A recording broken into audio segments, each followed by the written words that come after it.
So yeah, just another video about, you know, should more people relate to veganism? Because when you can boil it down to it, you consider, you know, these are animals we're commodifying, sentient beings who don't want to die, that we're commodifying into machines, into units of production, into factory farms, and we're genetically modifying them. And these animals, you know, they have hearts, they have brains, they have eyes, they have lungs, they sleep, they recreate, they procreate, they produce milk for their young just like our human women do. It's just crazy, and they care for the young a lot. You know, the mother cows often pine for the young when the babies are taken away.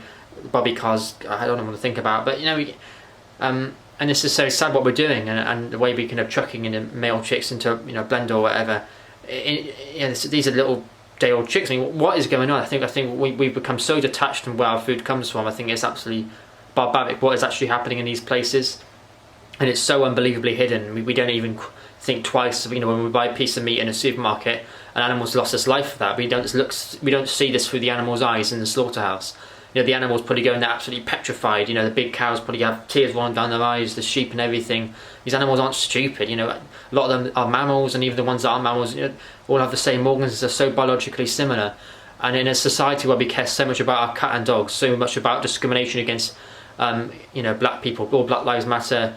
You know, we know what happened in World War II with the Jews and everything, and people, you know, a lot of survivors of the Holocaust are kind of, you're surprised maybe they wouldn't be vegan. Can they relate to what's happening to the animals? Because it's concentration camps, it's the same thing, isn't it?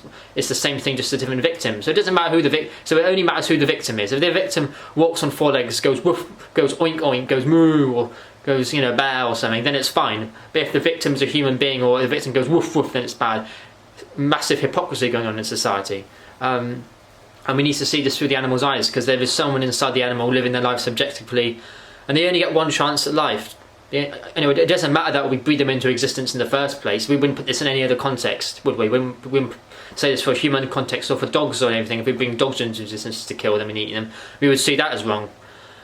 But for certain species of animals, it's okay. It's okay because, you know, tradition and everything, justify it by ourselves. You know, the defences, they can't help it. You know, I think it's absolutely barbaric. You know, we are not seeing this through the animal's eyes. We're not seeing it through the victim's eyes, and they're being oppressed and they haven't got a voice. Animals can't speak up to themselves. They can't form coalitions, and it's massive hypocrisy going on in society to allow this to happen. And I'm just glad I've woken up about it. I'm glad I've seen that there's no inherent difference between a cow and a pig, and a dog or a cat. There is no difference in the way they want to live, just like there's no difference, as I said before, between black people, white people, Asian people, or Jewish people in the Holocaust.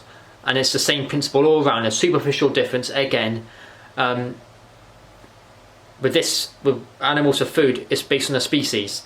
With the Jews, it was based on their religion, Jewish. With black people, it's based on their skin colour, race.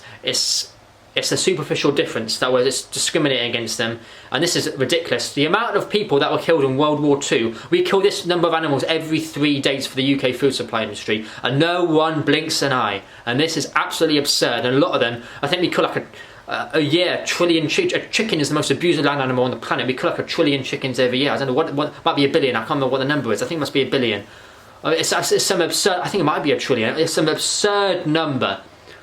Chickens, a lot of them, I think broilers, 40 days old, slaughterhouse, 40 days old, living in this factory farm, heart failure, lung failure, same organs as us. How can we do this to other beings who have lungs as well, who have hearts as well, who sleep, have eyes? They have eyes. You know, birds aren't these chickens aren't nocturnal. It's ridiculous how we're doing this to living beings, and we just don't care.